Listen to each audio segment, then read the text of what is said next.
अच्छा भाई, मैंने एआई से पूछा कि कैन डीआरएस बी मैनिपुलेटेड, तो एआई ने जवाब दिया कि yes, yes. The decision review system DRS in cricket can theoretically be manipulated or more commonly rendered inaccurate due to human error. Technical limitations and the use of alternative lower quality software. While top tier Hawkeye technology has a low error margin, critics have raised concerns about the potential for manual manipulation and the influence of broadcasters on technology, particularly in cost saving lower tier broadcast. इसका मतलब ये होगा hit मायर out नहीं था। ये हो सकता है मैनिपुलेट किया जाए, हो सकता है सचिन तेंदुलकर उस दिन आउट थे, ये हो सकता है। राशिद भाई सेमीफाइनल में आपने बात ठीक की, मैं माजरत खवाऊं लेकिन ये जो बीसीसीआई के मैं देखता हूँ, ये भी देखूंगा मैं, बाद में देखूंगा मैं, बाद में देखूंगा ऑडियंस में कौन है। हाँ, अस्सलाम वालेकुम जनाब। जी वालेकुम अस्सलाम। क्या नाम है आपका? शुएब अकबर सर। शुएब अब्बास भाई, क्या सवाल है आपका? जी जी, मेरा राशिद भाई से सवाल है कि जिस तरह हमारे खिलाड़ियों ने अच्छा परफॉर्म नहीं किया, ठीक है, इसके ऊपर कोई है, कोई इस तरह का रोल कोई है कि पाबंदी लग सके क्रिकेट के ऊपर, मतलब जो खिलाड़ी ने अच्छा परफॉर्म नहीं किया? राशिद भाई, ऐसा तो नहीं हो सकता कि हारने के बाद पाबंदी लग जाए? नहीं, पाबंदी क्यों लग जाए? जुर्म थोड़ी किया है, हारना मना है बस। पाबंदी वहाँ लगी जहाँ लिखा होता है जीतना मना है, वहाँ पाबंदी। हो गहरी बात। नहीं बेटा, पाबंदी क्यों लगेगी? हार इन्होंने असल में देखे इतने पाकिस्तानियों के दिल तोड़े हैं, तो वो इस तरह का रोल होना चाहिए ना कि आपका नहीं लग रहा कि आपका टूटा हुआ है? दो फोन रखे हुए आपने उसके अंदर, ये रुमाल फेंका हुआ है, आपका तो दिल नहीं टूटा लग रहा मुझे। नहीं, वो तो ठीक है। आपका तो बल्कि लगता है नया जुड़ा है दिल। तो असल हिम्मत करके आए ना, अपनी हिम्मत बढ़ा के आए, फिर भी हम क्रिकेट को सपोर्ट कर रहे हैं।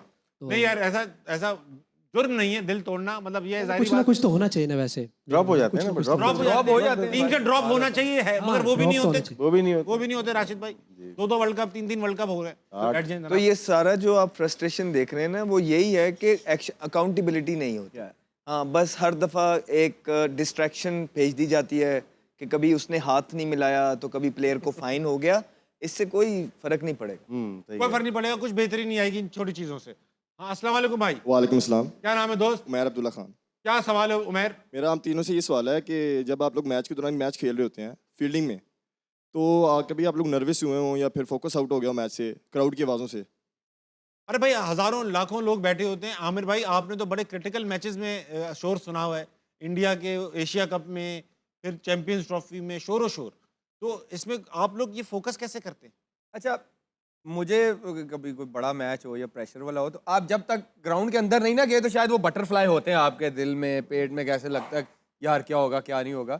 लेकिन जब जैसे ही आप ग्राउंड में जाते हो ना, फिर आप ये सब भूल जाते हो, फिर आप वो ये जो आपकी जॉब है, आपका फोकस सारा उसी पे होता है, हो जाता है। अहमद भाई, आप तो सारी ज़िंदगी से क्रिकेट खेली है, बचपन से ही कंपेटिटिव क्रिकेट खेली है, अंडर 19 से स्टार्ट किया हुआ है पाकिस्तान ने, तो आज तक ऐसा कभी हुआ नहीं। हाँ, 1-2 दफ़ा ज़रूर हुआ, जिसमें से एक मैच वो इंडिया का था, चैंपियंस ट्रॉफी वाला, जिसके बाद मैं बाहर हो गया था।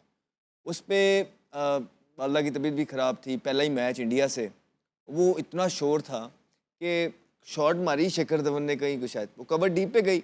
अब मैं वापस अपनी जगह पे जा रहा था पॉइंट पे ना, चलते चलते वो थ्रो गलत कर दी, शायद हसन अली था, कौन था वो, सैफी से पकड़ी नहीं कि वो मेरे पास आ गई और मेरा मुंह उस तरफ था। अब चीखें पड़ने लग गई ना कि आवाज़ तो आ ही नहीं रही थी, तो मैंने देखा ये किसको पड़ रही हैं, तो वो मुझे ही पड़ रही थी, तो बॉल मेरे साथ से गुजर रहा। अब इवेंचुअली गलती तो मेरी है कि जब तक बॉल फिनिश ना अब इंसान के ग्लव्स में फिनिश हो जाए, तो अब गलती मेरी है, लेकिन गलती उनकी भी है कि सीधा बॉल है विकेट कीपर के हाथ में भी दे देना तू। खैर वो ना 2-3 रन हो गए, और वो वहाँ, और फिर अवाम का प्रेशर, अवाम का क्राउड का प्रेशर, और आवाज़ें जो थी फुल हाउस, जो आवाज़ें थी वहाँ पे ना एकदम मैं पिलाओ, मैं कहिए क्या पूरा, और वो शुरू में ही हुआ था दूसरे-तीसरे ओवर के अंदर, और फॉर्म भी नीचे, मतलब ऐसा कोई परफॉर्मेंस हर चीज़ खराब चल रही। तो जब ये सारी चीजें अगेंस्ट चल रही होती है ना, फिर ये जो प्रेशर था, वो 50 ओवर में पे प्रेशर रहा फील्डिंग करते हुए, और वो एक पहला मैच था जिंदगी में जिसमें मैं, हालांकि ये कहना चाहिए, जब आप ये कहते हैं ना कि बॉल मेरे पास ना आए, बॉल आप ही के पास आता है, बॉल आपको एक्सपोज करता है, आपको कहना चाहिए ओके आई एम हियर, मैं रेडी हूँ, चाहे जितना मर्जी। लेकिन उस मैच के अंदर मेरा ये था कि यार मैं किसी तरह ये 50 ओवर ना गुजर जाए मेरे, छुप जाऊं मैं बैटिंग करने गया, बैटिंग करते तक वो मेरे पे प्रेशर मौजूद था, और जिस तरह मैं खेल रहा था, I think one of the worst inning I played वो मैच में, जो अगेंस्ट इंडिया थी, बड़ी गंदे तरीके से मैं खेला, और मेरा कॉन्फिडेंस बिल्कुल डाउन था, मैं थ्रू आउट अंडर प्रेशर रहा। तो होता है बड़े मैच के अंदर, ये जो भारत की हम बात करते हैं ना, it's a battle of nerve, लेकिन आपको सिखाती हैं चीज़ें, कोई एक्सपीरियंस आपके बनते हैं क्या। वो एक मैच था जिसमें मैं कह सकता हूँ कि मैं प्रेशर की वजह से वो मैच गंदा खेला। राशिद भाई, आपने तो बड़े बड़े बंगलोर का वो जो क्वार्टर फाइनल है, सारे मैच से पहले से आमिर ने कहा आपको पहले ओवर तक ही होता है थोड़ा सा ना, उसके बाद nervous नॉर्मलाइज होते हो हैं। जाता है।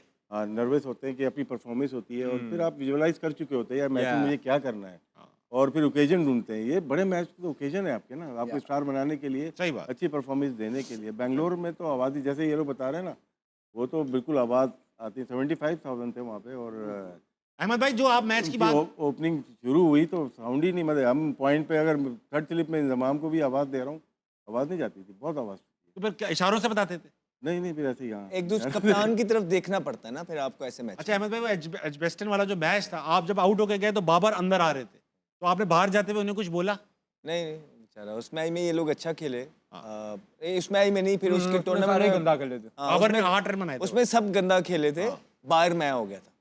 लेकिन अच्छा ही हुआ, क्योंकि मैं जब बाहर हुआ था तो उस मैच के फाइनल में जो है ना, फ़खर जमान ने सेंचुरी की, बेशक। और वो मैच विनिंग सेंचुरी थी। हाँ। तो वो मेरी उस टाइम पे ओडीआई पे फॉर्म भी ऊपर नीचे थी, वो चाह भी रहे थे कि मैं बाहर हो जाऊं, तो लेकिन ये फ़ायदा ज़रूर हो गया कि जब मैं बाहर हुआ, तो फ़खर ने पाकिस्तान मुझे चैंपियंस रिप्लेस ट्रॉफी किया, जीता। और वो फाइनल के अंदर इंडिया के अगेंस्ट फ़खर जमान ने सेंचुरी करके पाकिस्तान को मैच जितवाया। So it was justified. अच्छा हो गया भाई। हॉल ऑफ फेम की बारी आई, दूसरी तस्वीर लगाई जाएगी। दूसरी तस्वीर हॉल ऑफ फेम की ये रही, वो साबिक क्रिकेटर वकार यूनिस।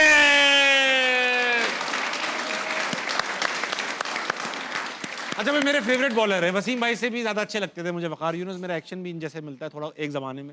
हाँ हाँ, बड़ा स्लिंगिंग एक्शन था, इनको कॉपी करता था मैं। ये भी होगी देखना एज अ बॉलर और as a cricketer discuss. One of the best fast bowlers Pakistan has ever produced.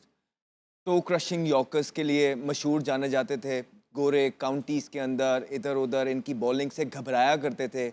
मैंने बल्लेबाजों को सुना है, उनसे मिला हूँ, वो कहते थे कि जब ये बॉलिंग कर रहा होता तो हमारी कोशिश होती थी कि हम बैटिंग ही ना करें, नॉन स्ट्राइकर एंड पे खड़े हो जाए। राइट, पाकिस्तान को बेतहाशा अपनी बॉलिंग से सिंगल हैंडेडली मैचेस जितवाए हैं। इम्पैक्ट परफॉर्मर, और आजकल के दौर में अगर होते इस तरह का तो इन्होंने पता नहीं कितने ही आउट कर जाने थे। So as a cricketer, one of the best Pakistan has ever produced, and one of my favorite runners। और वो हुसैन बोल्ट का तो आपको याद ही है, उनका favorite कि वो runner। जो दुनिया का सबसे तेज रनर है, उनका आइडियल रनिंग के अंदर वकार यूनुस का होना। So it's a big achievement. Waqar Younis के लिए वेल डन। राशिद भाई, विकी, यार हम तो यूबीएल के साथ ही खेले, एक ही ग्रुप था। 91 में जब खेले, बहुत तेज था ये तो। बहुत तेज थी। तेज का ये था कि फ्लक्चुएट नहीं करती थी इसकी स्पीड। अगर 150 पे तो पूरा ओवर 150 पे ही करेगा। शुएब अख्तर में और और वकार यूनुस में प्राइम की बात कर रहा हूँ। प्राइम में शुएब वकार- तो तेज था ना सबसे। हाँ। लेकिन ये 150 मारते होंगे विकी भाई? बैक की इंजरी के बाद ना, 92 के वर्ल्ड कप से पहले इंजरी आ गई थी। हाँ। उसके बाद अपनी पेस फिर भी इसकी 150 थी, लेकिन उससे पहले जो डोमेस्टिक में कीपिंग की, ये जाता था 155 158 जाता था। अच्छा। और ये नहीं है कि 2 बॉल स्लो कर दिए, सारे के सारे बॉल तेज करेगा, और 5-6 ओवर का स्पेल पूरा का पूरा वैसे ही करके जाता। जब कप्तान थे एज अ कैप्टन ही बहुत बॉलिंग में बहुत परफॉर्मेंस की, सबसे ज्यादा विकेट्स, स्विंग शुरू कर दी और जबकि एज बिल्कुल वहाँ पे इंग्लैंड छोड़ने वाले में थे। 6 आउट किए थे एक साथ, 7 आउट किए, 6 आउट। ऑस्ट्रेलिया के खिलाफ नॉटिंघम में 6 आउट किए थे, जी और मुझे याद है, बर्मिंघम में आपने 7 जो आउट मार्क किए थे। होगा कैच भी बड़ा बेहतरीन पकड़ा था। आमिर भाई, आपने ग्रेट भी, बॉलर, हाँ, ग्रेट बॉलर, ग्रेट बॉलर, ये तो कोई डाउट ही नहीं है। लेकिन और कुछ नहीं कहोगे आप? Great bowler. बस ठीक है, विकी भाई के लिए तालियां होनी चाहिए भाई साहब।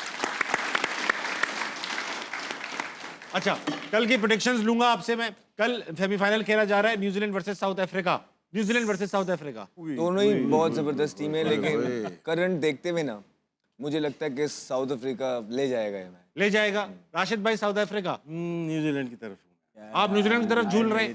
आमिर भाई, यार, आप कहाँ मेरी- झूल रहे? मेरी फेवरेट टीम है साउथ अफ्रीका, लेकिन ईडन गार्डन में मैच है, ईडन गार्डन में। मुझे लगता है न्यूजीलैंड ले जाएगा। क्यों? मुझे लगता है पता नहीं। उनकी जो है ना, एक तो बॉलिंग मुझे लगता है वहाँ के हिसाब से तगड़ी है, और जो उनकी साउथ अफ्रीका की बॉलिंग है ना, मुझे लगता है उनके जो टॉप 3 है वो बहुत अच्छा टैकल कर सकते हैं। Finn Allen, Tim Seifert, Ravindra, क्योंकि वो बाउंस को बहुत लाइक करते हाँ हैं। हाँ हाँ। तो मुझे लगता है कि न्यूजीलैंड, हालांकि मैं चाहता नहीं कि साउथ अफ्रीका बाहर हो, Analysis है मेरी आप, फेवरेट है, analysis लेकिन है। राशिद भाई, अच्छा एनालिसिस है। ईडन गार्डन के अंदर they will get pace and bounce.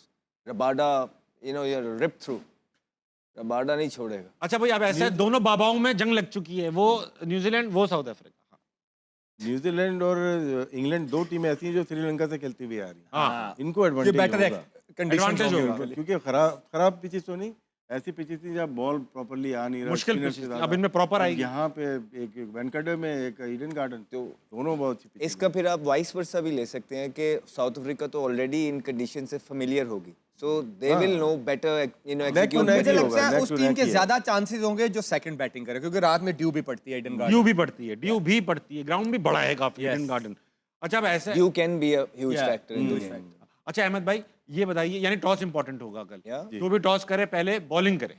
वो बॉलिंग ही करेगा, क्योंकि इंडिया वाले मैच में भी आपको याद हो ड्यू पड़ी थी। ड्यू पड़ गई थी। ड्यू रात का को चांस ड्यू कोई पड़ती नहीं है। लेगा, Yeah. ड्यू का चांस अगर कोई तो चांस क्योंकि बेटर विकेट है। टीम्स वहाँ पे होमवर्क करके आएंगी, हम यहाँ बैठे हैं, अगर उनको थोड़ा सा भी डर होगा ना कि ड्यू पड़ेगी, वो फिर बॉलिंग नहीं करेंगे। अच्छा राशिद भाई, बहुत सारे टूर्नामेंट्स पास्ट में ऐसे आईसीसी के निकले जिसमें टॉस ही डिसाइडर था, टॉस हुआ, जो जीता वो जीत गया मैच। तो ये जो टॉस का जो इम्पैक्ट है क्रिकेट में, आपको लगता है ये फायदेमंद है? बाय लकी हो गई फिर क्रिकेट अगर इतना इंपॉर्टेंट हो गया बहुत toss? ज़्यादा ड्यू, जैसे पीएसएल था एक ज़माने में, सर जो टॉस टॉस जीतो पे मैच था, जीतो, हाँ। वो क्योंकि रोज़ाना ही मैच हो रहे हैं रात के, इसमें थोड़ा सा इन्वायरमेंट थोड़ा चेंज करते हैं, स्प्रे वगैरह करते हैं ड्राउट्स के लिए, हाँ। लेकिन अगर अच्छे स्कोर आप कर लें 200 कर लेते हैं, और शुरू के 6 ओवर में शायद बॉल इतना गीली नहीं होती, फास्ट बॉलर अगर स्विंग कर रहा है तो ऊपर से आउट होने के चांसेस होते हैं, ये एक चांस होता है। श्रीलंका का ड्यू मैच हम फैक्टर ड्यू ना से- हो, चाहे जितना मर्जी है बैटिंग विकेट हो, I don't mind batting first, क्योंकि runs on the board T20 में अगर आप 190 200 लगाते हो ना, और जहां एक आध विकेट गिरती है चेजिंग में, 2-4 डॉट बॉल होते हैं, 9 की एवरेज जब जाती है ना 11 पे, वहां पे पैनिक बटन मगर दबता श्रीलंका है। के अगेंस्ट ऐसा नहीं हुआ आमिर भाई, हमने पहले बैटिंग की 200 से ऊपर का टारगेट दिया, जीते हैं ना। अरे जीत तो जीते हैं गए ना। ना, किस तरह जीते यार। उनको खौफ था फाइन होने का ना, इनको क्या था, फाइन लगने का खौफ था किसको, हमारी टीम को। कि ये जो पीसीबी से फाइन लगने का, फाइन तो लग रहा है नहीं, वो तो इंडिया के मैच के बाद डिसाइड कर लिया था शायद, कि फाइन लगेगा। ये सेमीफाइनल में आमिर ने पहुंचोगे बोला तो था। बचोगे। मैंने तो पहले ही बोला था। मैन ऑफ द मैच कौन होगा अरे मैन यार, ऑफ द मैच? कौन से? कल के मैच में, सेमीफाइनल में। वो टफ है यार। तभी तो दे रहा हूँ बाबा, तभी तो काम आओगे आप बाबा, एक्स बाबा। मुझे लगता दो नाम दे दो, दो नाम दे दो, फिन एलन या सेंटनर। फिल एलन या सैंडर। बाबा है दो एम। ओए, I think Quinton de Kock अच्छा, या तो वो उनका रबाडा, दोनों साउथ अफ्रीकन। मुझे लगता है कि ईडन गार्डन के अंदर रबाडा जो उड़ा है, देगा ऊपर रगड़ से। देगा। उसका बॉल यहाँ से कैरी होना है, आप सही देखिए। बात, सही बात। आउट स्विंग होता है ना बीच में से यूं जा फिन रहा है। एलन या डिकॉक। फिल एलन, आपने दोनों का एक उठा लिया और दे दिया। वेरी गुड राशिद भाई, आप बहुत शरारती। नहीं, आपने टीम एक अपनी टीम का देना। नहीं, एक दिया ना फिन एलन नहीं, दिया नहीं, ना। दूसरी टीम का नहीं दे सकते ना। अच्छा, दूसरी। अपनी टीम जो सेलेक्ट किया उसी में से दो दोनों player से उठा दे के नहीं दे रहा आप। सकते। एक तो मैंने भी फिन एलन का। Matt Henry. मैट हेनरी, अच्छी चॉइस, अच्छी हेनरी चॉइस। हेनरी वहां पे ज्यादा अच्छी चॉइस होता जिसमें विकेट से मूवमेंट मिलता। वहां पे विकेट में मूवमेंट नहीं है, स्विंग मौजूद है, bounce सजेशन मांग ही मौजूद नहीं है। रहे आप। वो अभी से जिसवा रहा है ना। नहीं नहीं, मैं ऐसे थोड़ा, ठीक है। वो सीम बॉलर है, वो आके ना यूं बॉल उसकी सी पता नहीं लगता अंदर बाहर, उसने नहीं एक चीज, पहले सिर्फ आउट स्विंग बॉलर था, अब वो अब वो wobble seam स्क्रैम्बल करता है, wobbly बॉबल करता है। सीम करता है। वो वहां पे ज्यादा इफेक्टिव है जहां पिच से मिल रहा है। और Eden Garden it's a very true pitch, but they have pace and bounce. आपने खेला ईडन गार्डन में? या खेला है खेला ना? है, मैंने भी वहां पे पेस है और स्विंग मौजूद है बाउंस के साथ, तो वहां पे रबाडा की जो है ना रबाडा तो ज्यादा- बहुत कमाटा कर देगा। यानसन। यानसन अब